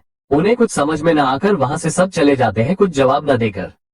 बाकी के स्टॉप इतने सारे लोगों को जाते देखती रहती है। अंकुश ये सब जहां कहाँ रहे हैं। संदीप जल्दी से मोक्ष के केबिन में जाकर, बॉस बॉस वो सब तो चले गए हैं, आगे क्या होगा बॉस? उन्होंने तो कोई जवाब दिया ही नहीं। आप इतनी बड़ी प्रोजेक्ट कैसे कैसे करेंगे बॉस, इसमें तो बहुत सारे पैसे जाने वाले हैं। मोक्ष आराम से लैपटॉप में काम करते हुए, तुम उसकी टेंशन मत लो, कल थक आ जाएंगे वो लोग। वही संदीप को मोक्ष की बातों से जैसा झटक ही लग जाता है, उन्हें कुछ समझ में नहीं आता है कि वो क्या करे। वही बाकी बोर्ड के लोगों को यही लगता है, उनके 4-5 हजार करोड़ के बारे में सोचेंगे तो मोक्ष से आने वाले कई सारे करोड़ों पर जैसे पुलिस स्टॉप पड़ सकता है। उन्हें कुछ समझ में आता ही नहीं उन्हें क्या कहना है, इसलिए बिना कोई जवाब दिए वहां से चले जाते हैं। कि उन्हें जाते बाकी स्टाफ इतनी जल्दी उन्हें जाते देखे ही रह जाती है। वही संदीप भागकर मोक्ष के कैबिन में, बॉस बॉस वो लोग जा रहे हैं, हम क्या कारण चाहिए बॉस? उन्होंने कोई जवाब दिया ही नहीं। अगर उन्होंने ना कहा तो जैसे बॉस ये बहुत बड़ा प्रोजेक्ट है तो कैसे बॉस, क्या करें हम? मोक्ष आराम से लैपटॉप में आम करते हुए, टेंशन मत लो, तुम कल थक आ जाएंगे, वो लोग एंड टीम भूल रहे हैं। तुम्हारे बॉस इतने भी गरीब नहीं है कि ये प्रोजेक्ट मैं खुद के पैसों से भी बना सकता हूँ। अगर वो नहीं भी आएंगे तो ये प्रोजेक्ट नहीं रुकने वाला है। लंदन में ही नहीं, हमने सोचा ऐसे ही टाउनशिप हमारी इंडियन में भी होना चाहिए, लेकिन यहाँ बनना मतलब बहुत सारे पैसे चाहिए हमें, बहुत ही सारे। लंदन के हिसाब से यहाँ कुछ ज्यादा ही इस ट्रेनशिप की जरूरत है, एंड इसके लिए बहुत बड़ी वाली रकम चाहिए। इसके लिए तब इनकी जरूरत पड़ेगा, उसकी तैयारी कर रहा हूँ मैं। देखना सबकी हकल कल थक टिकने में आ जाएगी। अगर नहीं भी आया तो मैं हूं ना, मैं लेकर आऊंगा सबकी हकल ठिकाने में। देखना इंडियन में टाउनशिप बनेगा ही, वो भी फ्री में। सारे अमीर लोगों की अलमारी में सड़ रहे हैं, पैसों को मैं वापस बाहर लेकर आऊंगा। जैसे ही संदीप ये सब सुनकर हैरान होकर, क्या इंडिया में टाउनशिप, वो भी फ्री में? लेकिन अचानक ये सब क्यों सर, ये समझा सेवा क्यों सर? मोक्ष कुछ ज्यादा ही सवाल कर रहे हो, तुम अपनी जॉब प्यारी नहीं है क्या तुम्हें? जाओ जल्दी से जो फाइल बोला है उसे लेकर आना, मुझे आज घर जल्दी जाना है, जाओ तुम। जैसे ही संदीप जॉब की बात सुनते हैं, जल्दी से टिक है सर, अभी अभी जाता हूँ कहकर वहां से भाग कर जाते हैं। फाइल्स ढूंढने चले जाते हैं। वही खुद से ही पता नहीं इन्हें आज हो क्या गया है, पूरा 2 दिन का काम आज ही कर लिया है। घर में ऐसा क्या है आज जो घर जाने की बात कर रहे हैं? तभी उन्हें एक धाम से मोक्ष की शादी के दिन की बात याद आ जाती है। उस दिन उनकी जिंदगी का इतना बड़ा दिन था, तभी मोक्ष अपनी काम ही कर रहे थे, घर जाने की जल्दी थी ही नहीं। लेकिन आज देखो घर जाने के लिए कितना काम कर रहे हैं। यही सोचकर संदीप की फेस पर एक छोटी स्माइल आ जाती है। वही फाइल लेकर मोक्ष के पास चले जाते हैं। वही दूसरी तरफ अगस्त्य के घर पर तो आगम रेडी होकर अपनी दादी के रूम के बाहर जाते हैं। डोर नॉक करके रूम में जाते हैं। नर्मदा जी उस वक्त बुक पढ़ रही थी। ये देखकर आगम अपनी दादी को देखकर भी नजरअंदाज करके वार्डरोब के पास जाकर उनके सारे कपड़े पैक करने लगते हैं। कि नर्मदा जी ये देखकर अपनी बुक साइड में रख कर, ये क्या कर रहे हो आगम, तुम मेरे सामान क्यों पैक कर रहे हो तुम? हाँ आगम पता चल जाएगा दादी, कहकर उनकी बातों का जवाब न देकर सारा सामान पैक करके वहां से अपनी दादी की हाथ को पकड़कर नीचे आ जाते हैं। नर्मदा जी पूछते रह जाती है कि कहाँ कहाँ जा रहे हैं, कहाँ लेकर जा रहे हो, लेकिन आगम बास घूमने कहकर वहां से अपनी दादी को लेकर जाने लगते हैं कि पिया आगम के सामने आकर कहाँ कहाँ लेकर जा रहे हो दादी को। आगम सबको कितनी बार कहा है घूमने, हम बाहर लंदन जा रहे हैं। पिया क्या लंदन, तुमने मुझे बताया नहीं। आगम अब बता दिया है ना, देखो अब रास्ते से हट जाओ, कहकर पिया के साइड से निकला जाते हैं दादी को लेकर। पिया जल्दी से भागकर अगस्त्य के पास जाकर अगस्त्य अगस्त्य कहकर उनके रूम में जाती है। अगस्त्य जो काम कर रहे थे वो पिया की आवाज सुनकर क्या हुआ कहकर जैसे ही बाहर आते ही पिया अगस्त्य की हाथ को पकड़कर अगस्त्य आगम आगम।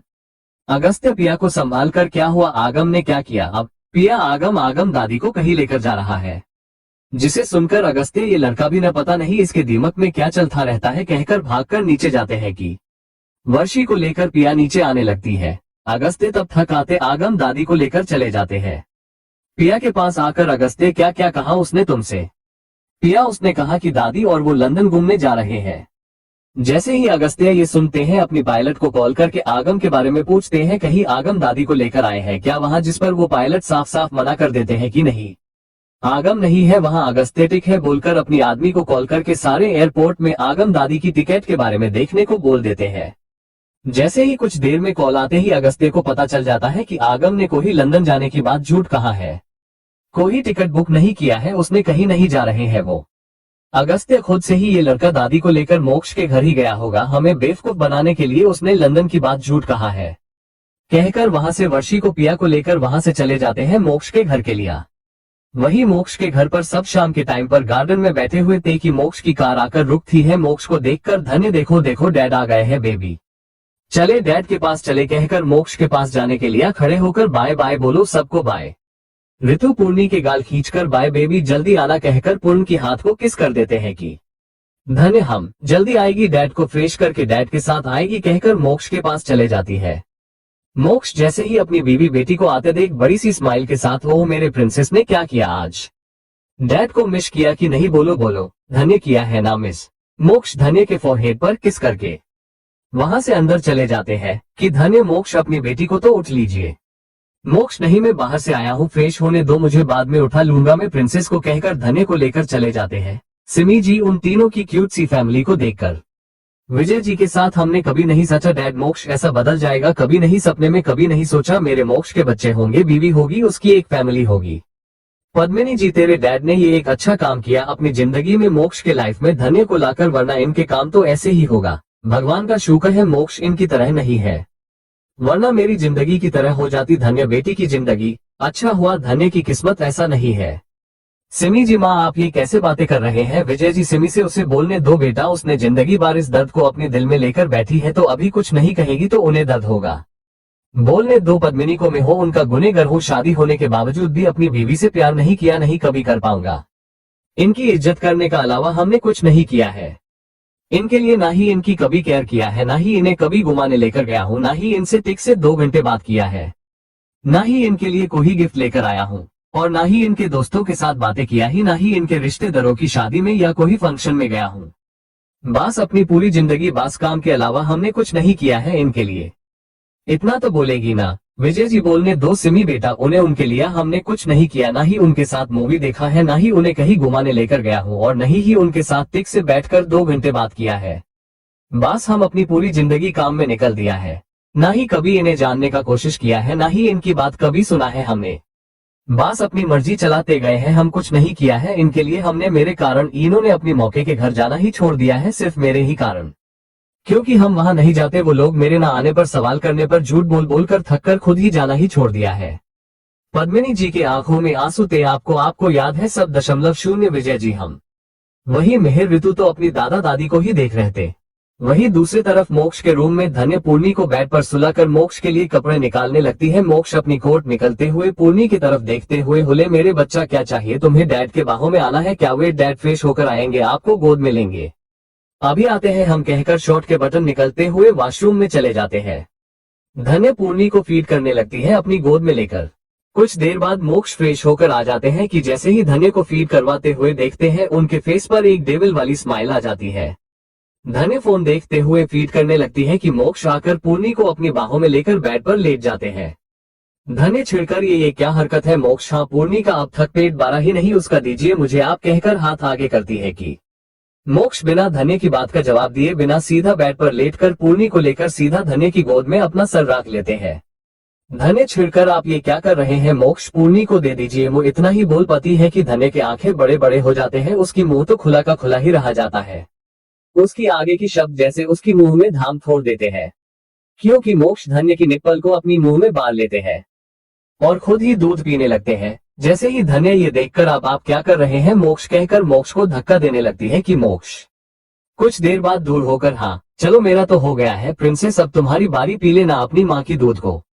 धन्य जैसे ही सुनती है आप जितना बेशरम को हमने कभी नहीं देखा मोक्ष, कभी नहीं कोई अपनी बच्चों के सामने इस तरह करता है क्या, आप खुद ही फीड कर लिया है मोक्ष कहकर छिड़कर मोक्ष की गोद से अपनी बेबी को लेकर चलो बेबी तुम पिलो वरना तुम्हारे डैड खुद ही तुम्हारी सारा खाना खत्म कर देंगे, बाद में तुम्हारा पेट नहीं भरेगा बेटा कहकर धन्य पूर्णी को फीड करने लगती है। मोक्ष के फेस पर एक छोटी स्माइल आ जाती है, वो धन्य की हाथ को पकड़कर उसे एक धाम अपने करीब खींचकर किस कर लेते हैं। धन्य घूरकर मोक्ष को आपको बस मौका चाहिए ना ये सब करने का। हाँ धन्य की बात सुनकर मोक्ष हम यही चलता रहता मेरे दिमाग में, वैसे याद है ना तुम्हें आज रात हमें क्या करना है, तुम मुझे नहीं रोकने वाली हो, हमने सारा काम जल्द ही पूरा कर लिया है, चलो आओ नीचे डिनर करके हमें काम भी तो करना है कहकर वहां से चले जाने लगते हैं कि पूर्णी मोक्ष की उंगलियों को कसकर पकड़ लेती है कि मोक्ष उसे देखकर एक छोटी स्माइल के साथ वो क्या चाहिए मेरे प्रिंसेस को जो डैड को जाने ही नहीं दे रही हो बेटा। धन्य इसे भी बाहर ले चलिए, चलिए इसे बंद रूम में रहना पसंद ही नहीं है, बाहर रहना ही पसंद है इसे खुली हवा में। मोक्ष पूर्णी को गोद में उठाकर पता नहीं प्रेम ने मेरी बेबी को न जाने कैसे कैसे आदत सिखा दिया है इसे तो कहकर पूर्णा को लेकर वहां से चले जाते हैं बाहर गार्डन में, जहां सब वही बैठकर दादा दादी की बहस जो हो रही थी जिसे देखकर मोक्ष वहां अपनी बेबी को लेकर जाते हैं। ऋतु अपनी भतीजी को गोद में उठाकर आले अली बच्चा आओ चाचा के पास आओ कहकर वो इतना ही बोल पाते हैं कि एक गाड़ी आकर रुकती है। जैसे ही सब गाड़ी को रुकते देखकर सब उस तरफ देखने लगते हैं कि उसमें से आगम बाहर निकलते हैं नर्मदा जी की हाथ पकड़कर। नर्मदा जी जैसे ही कार उतारकर विजय जी के घर को देखती है आगम को गुस्से घूरकर तुमने मुझे यहाँ लेकर क्यों आए हो आगम, मुझे वापस जाना है, चलो घर लेकर चलो मुझे।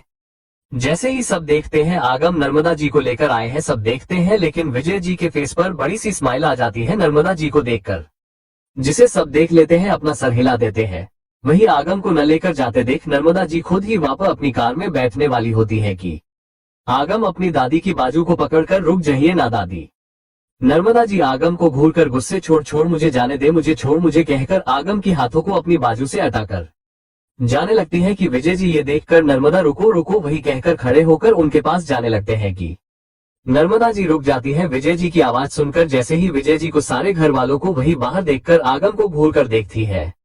विजय जी पद्मिनी जी पास आते देख नर्मदा जी नहीं हम तो जा ही रहते, ये आगम ने मुझे यहाँ जबरदस्ती से लेकर आया है, पता नहीं ये लड़का भी न मैं जा ही रही थी, दीदी मैं जाती हूँ कहकर वहां से जाने लगती है कि पद्मिनी जी तो एकदम से नर्मदा जी के हाथों को पकड़कर कहाँ जा रही हो तुम। नर्मदा जी घर जा रही हो मेरे। पद्मिनी जी तो फिर ये घर किसका है, तुम्हारा नहीं है क्या।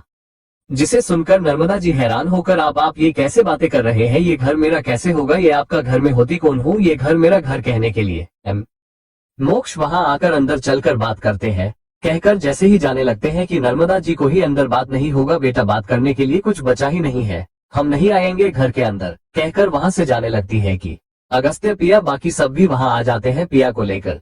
अगस्त्य आकर गुस्से आगम को घूरकर तुमने दादी को यहाँ लेकर क्यों आए हो यहाँ आगम, हाँ आगे क्या होगा, मुझे इन दोनों की शादी करनी चाहिए कि नहीं, पद्मिनी जी का डाइवोर्स करनी चाहिए या नहीं। Thanks for watching.